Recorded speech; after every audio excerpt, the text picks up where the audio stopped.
Bonjour à tous, bienvenue dans ce nouveau podcast sur la chaîne Evocast. Aujourd'hui, on va recevoir Naël. Écoute, Naël, je te laisse te présenter pour ceux qui ne te connaissent pas encore. Yes, bah écoute, du coup, moi c'est Naël, alias Carter.lh sur les réseaux sociaux. Donc, je suis créateur de contenu depuis plus de 5 ans maintenant. Je me suis lancé pendant le premier confinement en 2020, initialement sur TikTok, puis ensuite sur Instagram, et puis après sur Facebook et YouTube.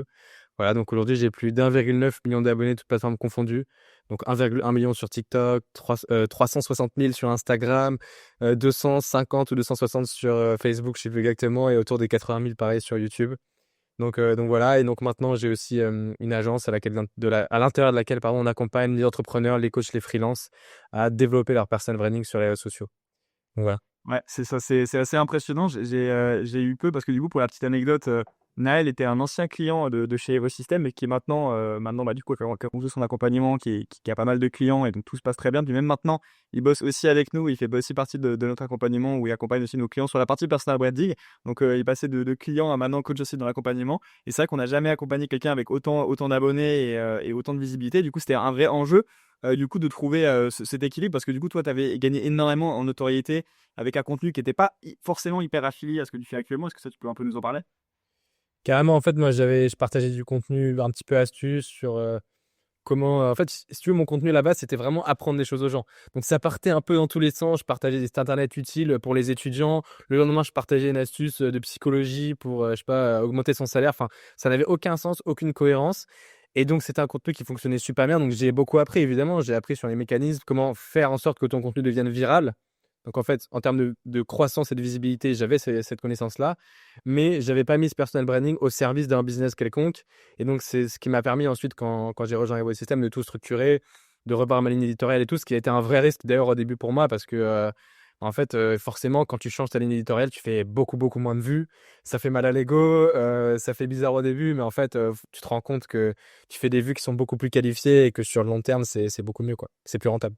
Si c'était quoi ta source principale de revenus en fait avant de commencer cet accompagnement particulièrement?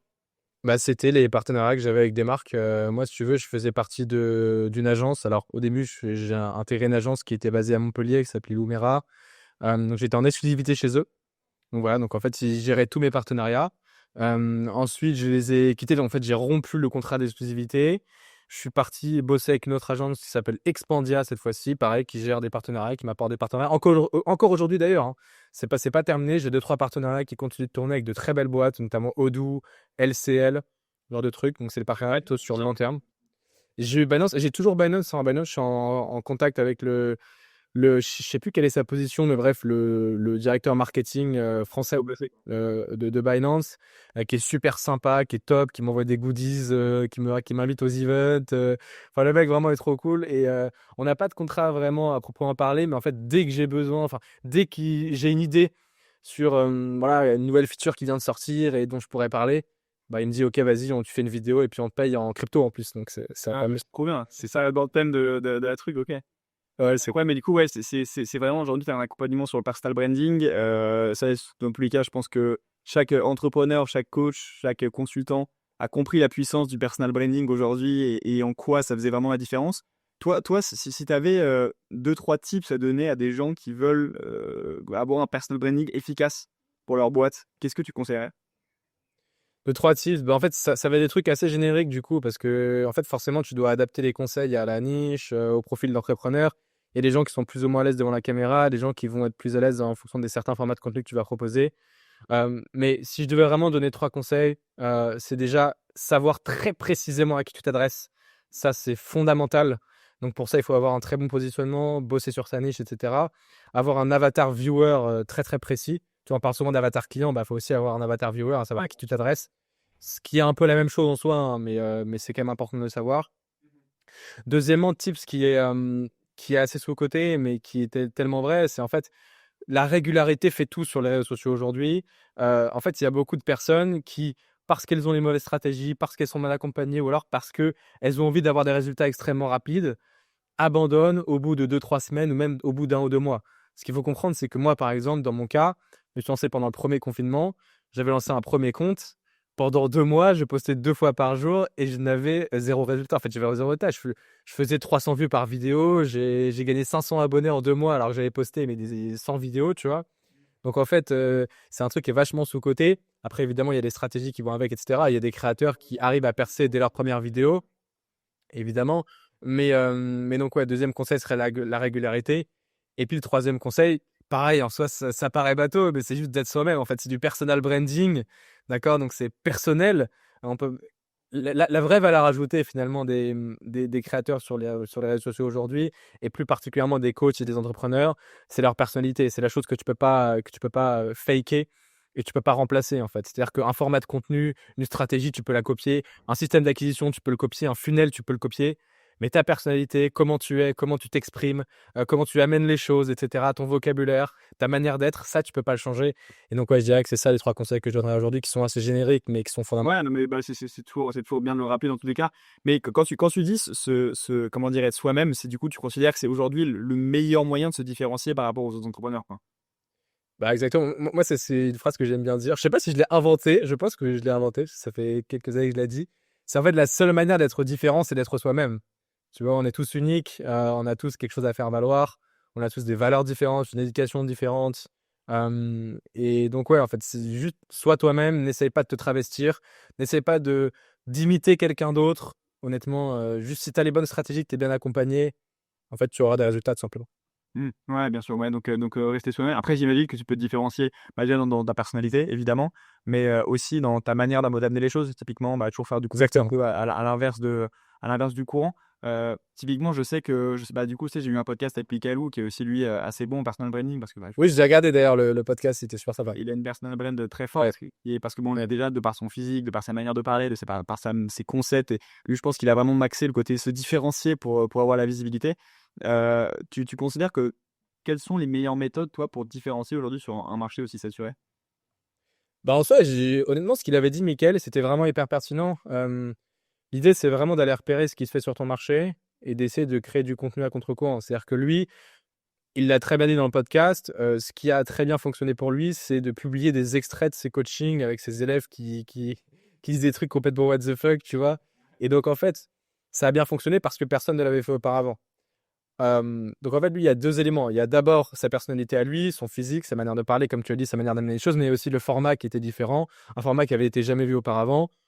Et donc en fait, l'idée, c'est vraiment d'aller repérer ce qui se fait sur le marché, de prendre les meilleurs côtés, c'est-à-dire en fait aller regarder les formats de publication qui fonctionnent, les stratégies qui fonctionnent, de s'en inspirer mais de ne pas les copier et d'essayer d'amener cette petite touche à soi, cette petite différence, en plus de sa personnalité qui va faire en sorte qu'on va avoir encore plus de résultats et qu'on va se positionner comme un leader dans sa niche.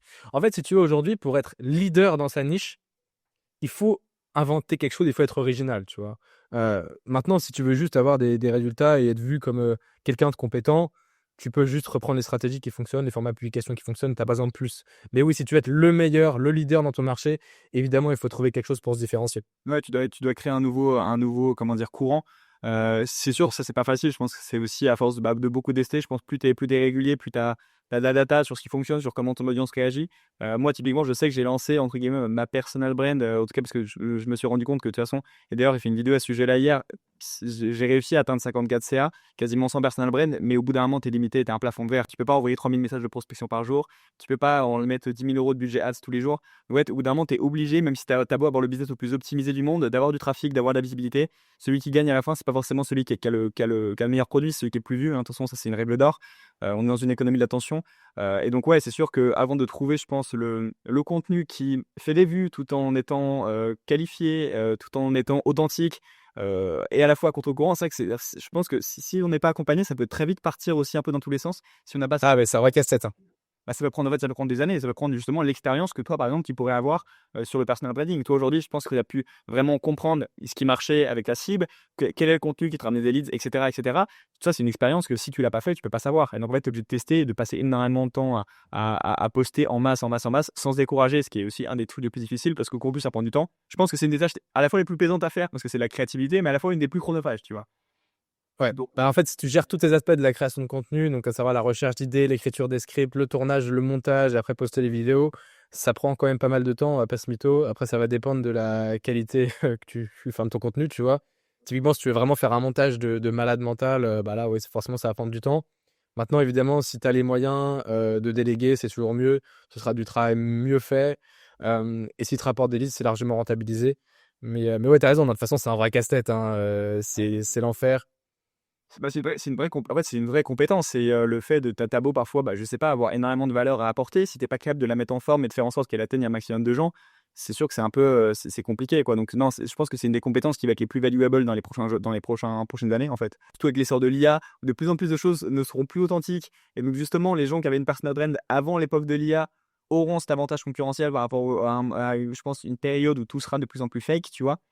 Mais ouais, non, c'est sûr qu'avoir sa personal brand aujourd'hui, t'as plus trop le choix. Si tu veux atteindre les 100, 150. Encore une fois, moi, je pars du principe, parce que nous, on l'a fait, que atteindre 50, entre 30 et 50 par mois, c'est largement faisable sans personal brand, même si c'est beaucoup plus compliqué, je pense. Tu vois, que si tu as déjà une personal Ouais. brand vue. Typiquement, bah là, une de nos dernières clientes a une personal brand qui est hyper puissante, 90 000 abonnés, etc.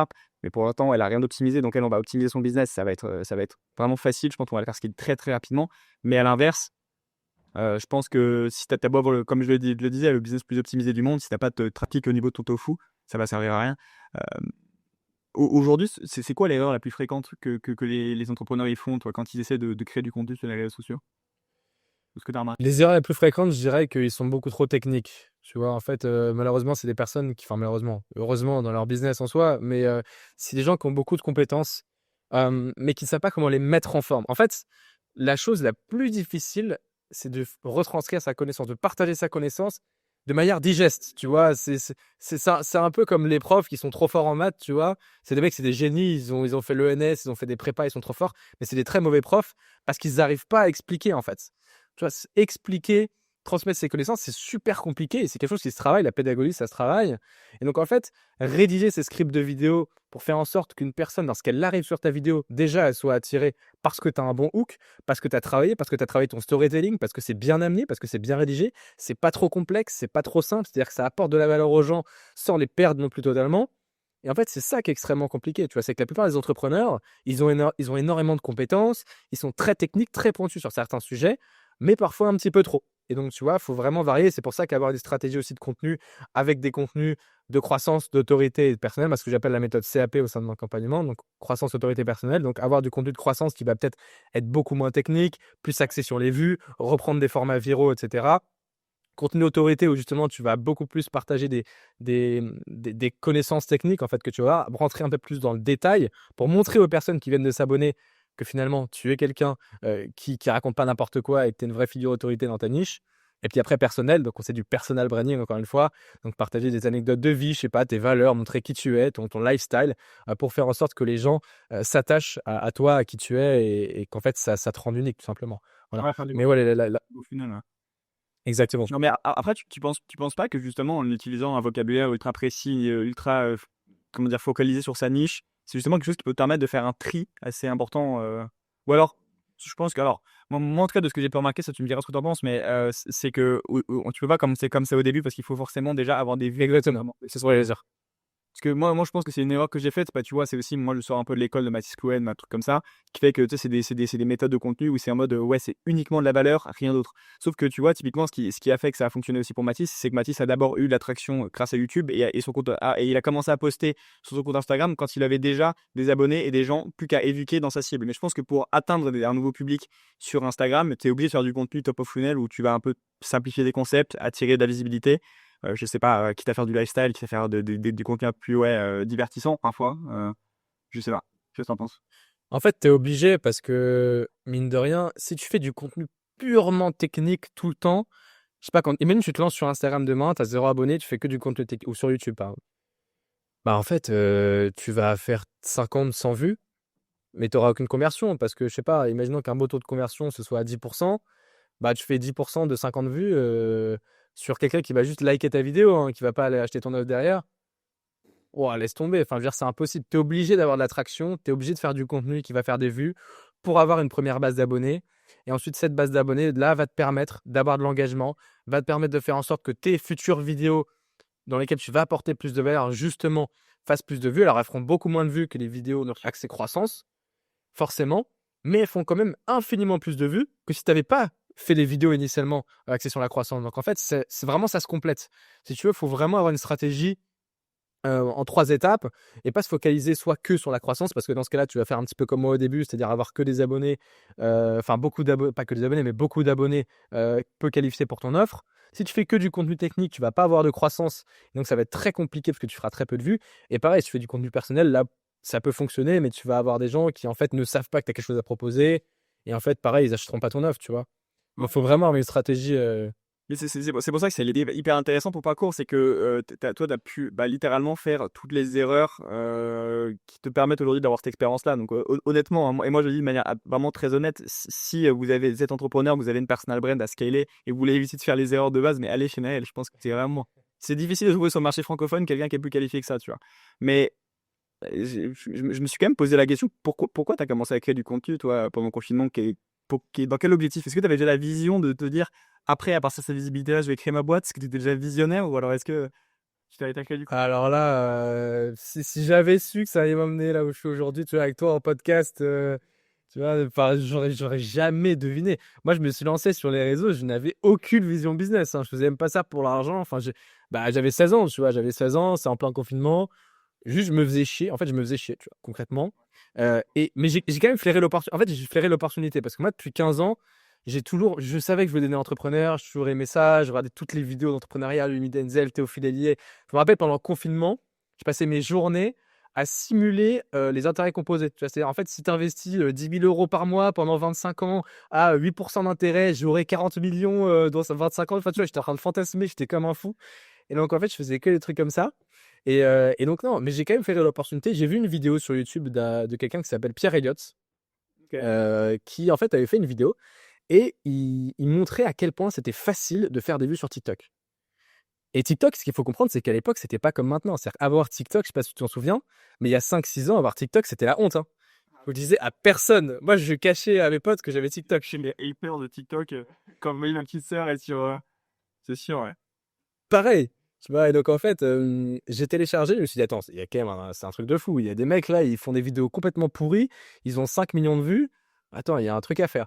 Donc, comme je te dis, j'ai créé un premier compte. J'ai commencé à créer. D'ailleurs, j'espère que ces vidéos ne ressortiront jamais parce que, oh putain, oh là là là, c'est très très chaud. J'espère que ça ressortira pas. Mais donc, j'ai posté énormément, j'avais pas de résultats. Je me rappelle, j'avais fait une vidéo à 10 000 vues, j'étais comme un malade. Et après, donc, je me suis posé pendant 2-3 semaines. Je me suis dit, bon, là, ça va pas. Faut réfléchir à des stratégies. Essaye de te former, essaye de regarder ce qui marche, de comprendre les mécanismes. J'ai lancé mon compte Carter.olh que j'ai aujourd'hui. Et là, bah, on a tout explosé. Enfin, je me rappelle, j'ai fait. Première vidéo que j'ai fait, elle a fait 100 000 vues. J'ai gagné 10 000 abonnés la première semaine. J'ai fait 50 000 abonnés le premier mois. Enfin, c'est parti à une vitesse complètement dingue. Ça a été hyper Mais dense. j'avais pas de vision business, tu vois. Et vraiment, je me suis fait la réflexion, je me suis dit, si j'avais eu l'âge que j'ai aujourd'hui et la vision que j'ai aujourd'hui au moment où je me suis lancé, mais je serais trop loin. C'est déjà que tu tombais dans l'âge d'or de l'infopreneuriat et en plus, tu dans l'âge Ah ouais, du contenu. Non, mais franchement, c'était. Ouais, je suis dégoûté, quoi. Je me suis lancé Mais trop bon, tard, quoi. c'est pas comme si même aujourd'hui, il n'y avait pas des opportunités. Puis tout, je Oui, oui. pense que t'as une crédibilité qui est quand même hyper importante. Et c'est d'ailleurs pour ça, moi, que je t'avais approché à l'époque, parce que du coup, pour la petite anecdote, on était dans la même fac avec Naël. Et c'est pour ça que je lui dis, ah, je t'ai vu à Assas, etc., marrant, etc. Donc on a commencé à parler comme ça. Je lui avais dit, écoute, moi, je construis un accompagnement. C'est un des premiers clients que j'ai signé, Naël. Je suis en train de construire un accompagnement pour aider justement les infopreneurs à construire et monétiser leurs produits. Et en fait, c'était en voyant cette base d'abonnés que je me suis dit, mais en fait, il y a forcément quelque chose à faire. C'est pour ça qu'on a commencé à faire un call, et puis après, ça a débouché sur une collaboration. Puis là, ça va faire quoi? Ça va faire 7-8 mois qu'on continue à bosser ensemble. C'est plus que ça, une fois. Ouais. Ça fait. Ça fait depuis janvier 2025. Ouais, janvier de cette année. J'aime bien ça. Ça va faire quand même 10 mois, bientôt un an. Et c'est sûr qu'il y a, ça passe vite, hein. Ça a beaucoup avancé depuis. Mais donc, ouais, ce qui est sûr, c'est qu'aujourd'hui, quand tu as de la visibilité, en fait, peu importe, elle vient d'où, en réalité, tu as toujours moyen de la monétiser. Et ça, d'ailleurs, c'est pas vraiment ce que tu apprends dans ton accompagnement, c'est que comment obtenir de la visibilité, comment la monétiser. Alors, évidemment, je pense que tu as un moyen, alors quitte à devenir moins viral, d'obtenir d'abord de la visibilité, puis après de la monétiser, mais de manière plus optimisée que simplement faire énormément de vues, puis après, tu vois, essayer de convertir parmi tous start, tu vois, de gens qui peuvent te suivre pour un contenu qui est complètement différent de ce que tu mets en avant, par exemple. Mais du coup, ouais, toi, d'ailleurs, tu as fait cette transition vers ta ligne éditoriale récemment. Ouais, bah là, je l'ai faite il y a 1 mois et demi, je crois, un truc, non, peut-être un peu plus, 2 mois, je crois, quelque chose comme ça. Et ouais, honnêtement, enfin, je regrette pas du tout, tu vois. Typiquement, les gens qui vont sur mon profil maintenant, Ils voient mon contenu, ils voient que je parle de personal branding. En fait, j'ai pas uniquement changé ma ligne éditoriale. J'ai changé ma bio, j'ai changé. Du coup, on a créé, nous, la Creator Academy ensemble, qui m'a accompagné là-dessus, hein, sur la création de mon School Funnel. Ça, d'ailleurs, c'est vraiment un cheat code. Enfin, je le dis. Et pareil, typiquement, là, j'étais en call. C'était quand? C'était il y a 2-3 jours avec une entrepreneuse. Elle m'a dit, vraiment, j'ai pris cet appel parce que j'ai vu ta communauté gratuite, j'ai vu la valeur que tu donnais à l'intérieur. Et je me suis dit, mais attends, mais c'est dingue, je suis obligé de prendre un appel avec toi, quoi. Et j'ai trop envie de rejoindre ton accompagnement. Donc, en fait, c'est trop puissant. Et donc, ouais, j'ai tout remis, quoi. Un moyen, je pense, parfait de justement de faire le tri, en fait, c'est de créer un espace où, en fait, quand les gens sont dans cet espace-là, c'est pas, ils te voient pas entre deux réels, ils te voient pas entre deux stories, ils te voient parce qu'ils ont décidé de te voir et parce qu'ils ont tel objectif que tu résous justement, non seulement avec ta communauté gratuite, mais aussi avec ton offre. Et donc, c'est pour ça qu'après, quand tu prends un appel avec la personne, bah, comme Naël a pu en faire l'expérience, les gens sont beaucoup plus facilement convaincus. C'est tout l'intérêt d'un funnel. En tout cas, un funnel, c'est vraiment t'attires de la visibilité, t'es vu et tu convertis. C'est vraiment aussi simple que ça. Maintenant, t'as plein de funnels différents. Mais ce qui est sûr, c'est qu'aujourd'hui, pour capitaliser au mieux sur ton audience, aussi importante comme aussi faible soit-elle, ce qui est sûr, c'est qu'aujourd'hui, avoir une communauté où tu peux échanger avec tes membres, toi, tu échanges tous les jours avec tes membres dans ta communauté gratuite. Bah, d'ailleurs, on mettra un lien de ta communauté on mettra le lien de ta communauté dans la description. Mais voilà, ça, c'est tout ce qui est live que potentiellement tu peux faire, tout ce qui est échange, tout ce qui est apport de valeur, en fait, parce que tu délivres aussi énormément de modules gratuits au sein de ta communauté. Ouais, j'ai les 3 premiers modules gratuits. Et puis, tous les 3 jours, je donne un post en exclusivité pour apporter un max de valeur sur ma communauté gratuite. Donc, c'est vraiment top. Et en fait, ce qu'elle m'a dit, la fille, c'est que en fait, c'était des conseils qu'elle avait jamais vus nulle part ailleurs, alors qu'elle a acheté la formation de Yomi, alors qu'elle a acheté des formations de David Laroche. Elle a fait, je sais pas combien de formations. Je crois, elle a payé mais 15 000 € de formation. Je sais pas combien elle a investi, bref. Mais, mais en fait, elle m'a dit, c'est des conseils que j'ai jamais vus ailleurs. Et donc, elle s'est dit, attends, c'est fou, le gars, il donne tout ça gratuitement. C'est des conseils que j'ai jamais vus, en plus, si tu les appliques, tu auras des résultats. Après, c'est toujours compliqué parce qu'on va pas on va pas se mentir, je pense que toi aussi, tu le vois. Enfin, tous les conseils que tu donnes gratuitement, il y a peut-être 1% des personnes ou 0,5% qui vont vraiment l'appliquer, quoi. Parce que dans tous les cas, au-delà de l'information, je pense que les gens, et ça c'est un truc que je répète souvent dans mes podcasts, je pense que personne n'achète purement pour de l'information. Je pense que les gens achètent aussi vraiment pour être aidés dans l'atteinte d'un objectif, parce que dire que il faut faire tel type de contenu, ok, mais quel type de contenu il faut faire précisément en fonction de ma niche? Ah, ça c'est différent, tu vois, et je pense, dans l'application, en fait, c'est des méthodes qui sont simples, mais pas faciles à mettre en application, tu vois. Et c'est pour ça que je pense que donner énormément gratuitement pour te montrer et vraiment ce qui est possible, faire en sorte que des clients aient des quick wins rapidement, typiquement, commencent à faire leurs premières vidéos qui font des vues, etc., etc., gratuitement, bah, ça permet juste de dire, ah oui, ok, c'est possible. Maintenant, pour optimiser, il faut que j'aille plus loin et il faut que je me renseigne sur comment faire. Donc, je prends un appel de consulting gratuit et puis je vois potentiellement s'il peut m'accompagner sur une longue période.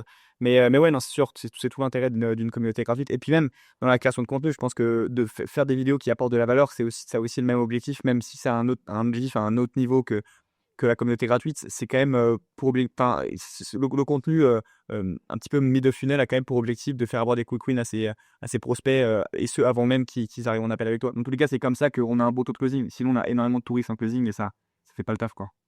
Ah, c'est l'enfer. Bah, de toute façon, on va avoir des touristes en close de closing, c'est l'enfer. Moi, quand j'ai lancé mon accompagnement, au début, bah, j'avais pas de school funnel, j'avais rien. Enfin, juste, je partageais mon lien avec Aleni, tu vois, en story, etc. Et j'en faisais la promotion, je faisais un peu de setting aussi.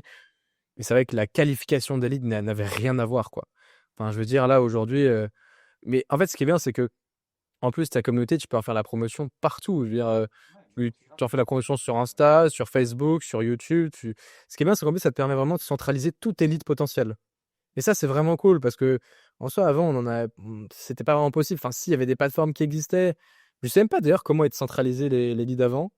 Bah, Mais c'est des canaux Telegram, des groupes Facebook, des trucs comme ça, mais après, c'était vraiment rien de très optimisé. C'est sûr que maintenant, aujourd'hui, le fait d'avoir une plateforme qui est ultra optimisée et créée et conçue justement pour bah, en faire un vivier à leads, c'est sûr que ça. c'est ça. Surtout que School, tu peux l'utiliser pour en faire un vialisme, mais tu peux aussi créer des communautés payantes en MRR qui peuvent aussi te rapporter énormément d'argent. Enfin, moi, je veux dire, il y a plein d'exemples de créateurs US. Les mecs, ils font du 50, 100 000 euros, 100 000 dollars du que par mois. Bon, c'est un mec, comment te dit, sérieux, sur un terrain, on va faire. On parlera pas de Bon, Anthony, sérieux, j'ai un petit différent avec lui. Calme-toi, tu vois. Calme-toi. de leur légitimité avant. Mais le peut-être, c'est qu'ils font de l'argent. Bon, à quel prix, ça on dira qu'on va pas aller sur ce terrain-là, mais On va pas rentrer dans les détails. ouais, non, c'est clair. Ouais, mais donc, ouais, non, la personal brand, c'est sûr. Je pense que tu coupes tous ces process à une personal brand efficace. Je pense que c'est vraiment ton scaling devient mathématique. Alors, en tout cas, c'est actuellement, ça se trouve peut-être dans quelques mois, quelques années, ça sera un process qui sera trop bouché, qui fonctionnera moins bien. Et tu vois, c'est tout bon, mais avec notre communauté, même sans, tu vois, on est bon, on a quasiment pas de traction en organique, on est un peu sur YouTube, mais c'est tout. Bah en fait, juste même dans la prospection à froid, on envoie des gens pendant notre prospection à froid, on les renvoie pas vers un appel, on les renvoie vers une communauté. Ce qui fait que quand la personne arrive dans notre communauté, bah là, qu'on ait 5 millions d'abonnés ou 5 abonnés, ça revient au même, tu vois. C'est des gens qui sont témoins de notre valeur. Mais non, non, c'est sûr, c'est très très puissant. Et je pense coupler ça, ouais, comme je l'ai dit, à une très bonne personal brand, efficace, ça fait le taf. Mais est-ce que toi, par exemple, tu verrais un coach purement business, typiquement, qui s'adresse uniquement aux entrepreneurs qui font déjà plus de 5 000 euros par mois, euh, faire du contenu sur les réseaux sociaux, pas, je sais pas, un peu lifestyle, un peu juste vlog, un peu des trucs comme ça, tu vois, justement, pas à contre-courant de ce qui se fait actuellement, tu vois. Euh, En fait, comme je te disais tout à l'heure, pardon, faut vraiment qu'il regarde ce qui se fait le plus dans sa niche. Mais après, t'es pas obligé pour moi de te focus uniquement sur du contenu valeur ou alors uniquement sur du contenu lifestyle. Il pourrait très bien choisir d'avoir une stratégie un peu hybride. Oui, bah, c'est-à-dire garder le contenu lifestyle. C'est en fait, il ferait une partie dans sa vidéo où il partagerait son lifestyle et pendant 10 minutes au milieu, tu vois, il partage full valeur. Donc, ça permettrait de mixer un peu les deux. Et donc, en fait, de montrer à la personne, regarde mon lifestyle, regarde ce que je fais. Ça permet à la personne aussi de s'attacher à la personnalité du créateur. Et en même temps, il partage max valeur et donc il montre qu'il est compétent, tu vois. Donc, en fait, tu peux vraiment faire un mix de tout. Encore une fois, ça dépend de ton business, ça dépend de qui tu es, de ce que tu veux faire. Ça dépend de ce qui se fait dans ta niche parce que toutes les niches sont différentes. Donc, voilà, je peux pas donner vraiment de réponse générale, mais oui, bien sûr. En fait, tant que tu vas à contre-courant de ce qui se fait, exactement, il n'y a pas de recette magique. Je pourrais pas te dire aujourd'hui, tu fais ça, ça, ça, ça, ça, et qui tu es. Enfin, j'ai envie de dire, peu importe qui tu es, peu importe où tu te trouves, tu vas avoir des résultats. Tu vois, c'est pas possible, en fait. C'est trop personnalisé. À l'époque, ça aurait pu marcher parce qu'il y avait beaucoup moins de concurrence. Maintenant, tout le monde essaie de créer sa personal brand. Tout le monde essaie de créer du contenu parce que tout le monde s'est rendu compte de l'opportunité que ça représentait. Et donc, forcément, il y a beaucoup plus de concurrence. Donc, c'est plus compliqué de se démarquer du lot. Tu vois. Donc, en fait, ça va vraiment dépendre. Il n'y a pas de boule de cristal, quoi. Ouais, sûr, il y a pas de. Je pense pas qu'il y ait de recette magique. Ouais, c'est comme tu dis, c'est vraiment une stratégie hybride. Mais ça, ouais, je pense que au lieu de poster, tu vois, vraiment machinalement tous les jours, je pense qu'il faut vraiment se poser, limite sur une mind map, se dire, ok, je vais faire ça, ça et ça. Faut que j'ai une stratégie de contenu avec 3 piliers en fonction de qui j'ai envie d'attirer, mais aussi en fonction, je pense, de qui je suis, de Exactement. véhiculer, parce que je pense aussi tout type de contenu n'est pas adapté à chaque personnalité, tu vois. Je pense que typiquement, des gens un peu timides, bah, faire du contenu lifestyle, vlog, je sais pas si c'est quelque chose qui est hyper pertinent. Donc, je pense qu'il faut vraiment s'adapter, quoi. Exactement. Tu vois, mais en tout cas, pour parler là, on fait beaucoup l'éloge du personal branding, mais après, évidemment, tu as des limites. Tu vois. Bon, là, on parle d'un entrepreneur qui a vraiment envie de scaler très, très loin. Imaginons que tu es un entrepreneur, tu as envie de revendre ta boîte. Bah là, ton personal branding va un peu te desservir. Pourquoi? Parce qu'en fait, ton business repose quasiment à 100% sur toi, sur qui tu es. Donc, en fait, ça, c'est vraiment très bien pour développer sa boîte, pour scaler. Mais après, il faudra aussi trouver des stratégies pour essayer de se détacher, faire en sorte que ta boîte devienne complètement indépendante de toi, pour si un moment, si tu as envie, tu vois, si t'as envie de la revendre, en fait, tu puisses le faire et que ça défonce pas 90% de ta valeur, quoi. Mais alors, Tu vois. j'ai eu cette conversation justement avec une de mes amies hier soir sur ce sujet-là, sur ouais, est-ce que tu pourras revendre ta boîte un jour? Je lui ai dit, bah, pour l'instant, celle que j'ai actuellement, non, parce qu'elle repose en grande partie sur moi et sur ma personal brand, même si elle n'est pas encore hyper impactante. Euh, de manière générale, l'infoproduit, c'est un business à cash flow. En fait, le moyen de gagner de l'argent avec ça, c'est de faire entrer des clients tous les mois, c'est pas de la revendre, ça c'est sûr. Par contre, moi je pense, là où la personal brand, tu ne peux que avoir des avantages avec ça. C'est que certes, tu ne pourras pas revendre ce business à cash flow, tu vois, mais en vrai, même si c'est indépendamment de toi, je pense, vu que c'est des business en qui reposent sur l'acquisition de nouveaux clients à chaque fois, c'est pas des business qui ont une très grosse valo. Mais par contre, la personal brand peut te permettre de, après, propulser, je sais pas, par exemple, un SaaS ou un truc qui, lui, va pouvoir tourner tout seul, va pouvoir être vendu, mais juste toi, entre guillemets, tu auras utilisé ta personal brand pour le mettre en avant et pour lui faire avoir ses premiers utilisateurs. Après, ce qu'il faut la différence, c'est vraiment est-ce que c'est un bon logiciel ou est-ce que c'est un mauvais logiciel. Je pense C'est ce qu'a fait Yomi, par exemple, avec Minea, tu vois. Ouais, carrément. Carrément, ouais, il a son organisme de formation, puis il a créé son SaaS qui l'a propulsé grâce à sa personal brand. Mais aujourd'hui, son SaaS, c'est un SaaS. C'est que avec lui ou sans lui, c'est un SaaS qui tourne tout seul. Donc, évidemment, après, il y a des équipes, marketing, des ingénieurs, tout ça. Ça, c'est des choses qui sont incluses aussi dans l'organisation de la boîte. Mais ouais, moi, c'est sûr que, bah, après, ouais, je pense que personne se dit, ouais, je vais lancer ma personal brand pour la revendre, parce que lancer mon infoproduit pour le revendre, parce que je pense que c'est assez compliqué. de manière générale. Mais ouais, après, faut aussi se dire qu'on a l'avantage d'avoir un business à cash flow qui peut aussi rapporter très très vite en très très peu de temps. Nous, pour l'anecdote, on a scalé de 5 à 50K en moins d'un an. En réalité, je connais pas peu de business qui arrivent à faire, outre que l'infoproduit, et qui arrivent à faire autant de croissance en si peu de temps. Surtout que tes marges sont dingues. Ouais, c'est ça, on a 88% de profit, tu vois. C'est fou. C'est fou. Ouais, De toute façon, il y a aucun autre business qui permet de faire ça. C'est ça un peu, hein. C'est pas possible. C'est pas possible. Dis-toi, dans certains autres secteurs, les mecs, ils font 10% de marge et ils sont refaits, tu vois.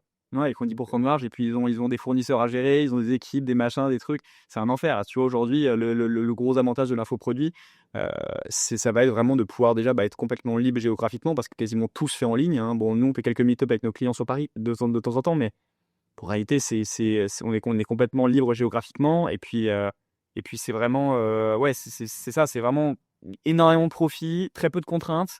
Et tu revends en fait des choses qui sont duplicables. Tu revends de la connaissance. En fait. C'est vraiment, tu revends de l'information. Donc tout ça, c'est avec les bonnes méthodes pour les pousser. Si tu as une vraie expertise, vraiment quelque chose, c'est avec les bons process, les bonnes méthodes, scaler et gagner de l'argent, ça devient même presque un jeu mathématique, tu vois. Alors évidemment, il y a du talent, il y a des gens qui vont être plus comment dire, éloquents que d'autres, donc ça va être aussi peut-être parfois plus simple de créer du contenu, etc. Mais de manière générale, moi, c'est ce que je recommande à tous les membres de ma famille. Typiquement, moi, je vois certaines personnes de mon entourage qui sont coachs sportifs, je leur dis, mais quand t'es coach sportif, tu gagnes 3K par mois en étant coach sportif dans un lycée, aujourd'hui, t'as des compétences qui pourraient t'en faire générer avec les bons process et un peu de travail 50 000, tu vois.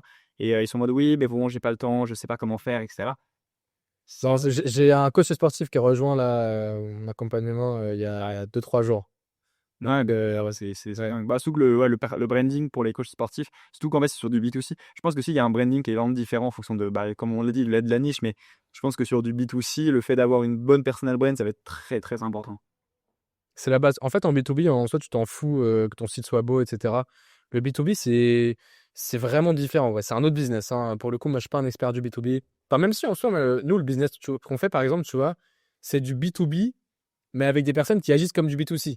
Donc, c'est vraiment très particulier comme business. Un entre deux, c'est du B2B, en fait, au lieu de site des entrepreneurs, ça laisse des humains qui peuvent scroller parfois, pas. Donc, C'est ça.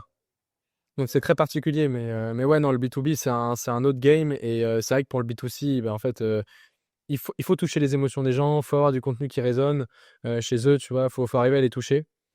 Et donc, pour ça, il faut une bonne personal brand, une bonne stratégie de contenu, tu vois. ouais, Simplement, non, carrément. tu vois. Bah écoute, franchement, je pense qu'on aura vraiment de quoi faire. On va faire un nouveau podcast avec Naël. Donc il y aura 2 podcasts avec Naël sur la chaîne qui va sortir d'ici décembre, je pense. Tu vas revenir sur Paris sous peu. Là, t'es Ouais. où? Tu peux nous rappeler? Là, je suis à Berlin, en Allemagne. Non, oui, parce que du coup, t'as été à l'ESCP, c'est ça? Exactement. C'est pas la ville à laquelle on pourrait penser pour un infopreneur. Mais, tu vois, on pense plutôt à Dubaï et Bali. Mais bon, là, Berlin, c'est sympa aussi, hein. Il fait un peu plus froid, mais bon. Ouais, c'est une autre vibe. Ouais, bon, je pense que tu commences à douiller et je pense qu'en décembre, janvier, février, tu vas vraiment avoir mal. Je me rappelle qu'à Berlin, on avait eu des moins 12 degrés. J'ai jamais eu aussi froid de ma vie, je pense, qu'à Berlin. Donc. Bon, ça va, j'étais à Stockholm, je pense que Oui, c'est vrai. Stockholm est pire. On va pas se pitoyer. Je pense qu'au niveau du froid, tu vas devoir tanker. Mais donc, bref, on fera un podcast en présentiel sur une période plus longue où je pense qu'on pourra aborder encore plus de sujets qu'aujourd'hui. Mais c'était hyper intéressant. Dans tous les cas, vous allez retrouver tous nos coordonnées, tous nos réseaux en description. Je te laisse faire un petit CTA vers ce que tu fais, Naël. Comme ça, ceux qui sont intéressés, ils pourront directement te Ouais, bah écoute, merci beaucoup pour l'invitation déjà sur le podcast. Franchement, c'était super intéressant, c'est toujours trop cool, hein, de façon d'échanger. Écoute, moi honnêtement, je prends que, enfin là, au mois de novembre, on a déjà pas mal de places qui se sont remplies pour mon agence. Maintenant, voilà, si vous êtes intéressé, vous êtes entrepreneur, vous êtes coach, vous êtes freelance, vous avez envie de développer votre personal branding, d'augmenter votre visibilité, bah n'hésitez pas, hein. De toute façon, Baptiste là va mettre ma communauté gratuite en bas. Même si vous n'avez pas forcément envie de vous faire accompagner, ça peut être intéressant de la rejoindre, d'aller regarder ce que je mets, de prendre un max de valeur. En tous les cas, c'est 100% gratuit. Et puis après, si vous êtes intéressé potentiellement pour aller plus loin, pourquoi pas prendre un appel, ouais, mais ouais. Ouais, on appelle, puis même si vous avez envie de découvrir un petit peu ce qu'il fait, faire un premier code de consulting où il va vous délivrer un maximum de valeur et puis vous allez pouvoir voir. Pareil pour moi, écoutez, pareil, j'ai aussi ma communauté gratuite en description. Moi, ça va être au-delà de l'aspect personal branding où du coup, ça va être plutôt avec Naël qu'il faudra voir. Moi, ça va être vraiment sur la structure entière de votre activité, sur on va revoir votre offre, votre positionnement, votre système d'acquisition, votre tunnel de vente, etc., vos procédés de délivrabilité. Si aujourd'hui vraiment vous avez un véhicule qui vous permet aujourd'hui de stabiliser à 5-10K par mois, et que vous avez envie d'aller taper les 50, 100 cas par mois, il va falloir vous changer de véhicule. Et comment changer ce véhicule-là? Ça, c'est avec nous que ça va se passer. Donc, je vous laisse directement rejoindre notre communauté gratuite. On donne déjà pas mal d'informations là-dedans. Et puis, pareil, si vous êtes intrigué, que vous avez déjà envie d'avoir un premier aperçu de la valeur qu'on peut vous apporter, de comment on fonctionnerait avec vous, je vous laisse directement prendre un appel avec moi ou un membre de ma team. Et puis, on se fera un plaisir de répondre à vos questions. Sur ce, je pense que c'est good. Et puis je pense que ouais, il y a pas mal de podcasts qui vont sortir prochainement sur cette chaîne. Donc, pensez bien à vous abonner. Et puis, on se dit à très bientôt. Ciao, ciao. Ciao, salut.